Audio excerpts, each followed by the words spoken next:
To enable or disable don't pop-up notifications in Samsung Galaxy S10. Open Settings. From a home screen, swipe up or down from the center of the display to access the apps screen.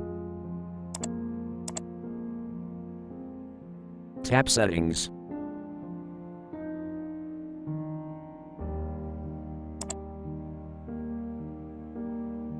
Tap Notifications.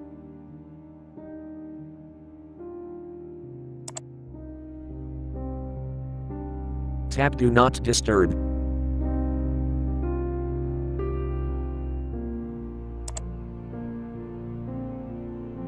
Tap Hide Notifications.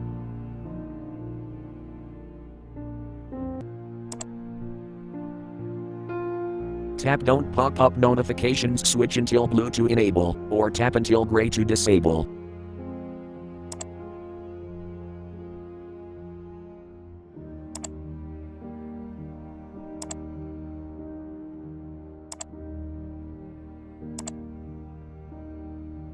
Thank you for watching. Have a nice day.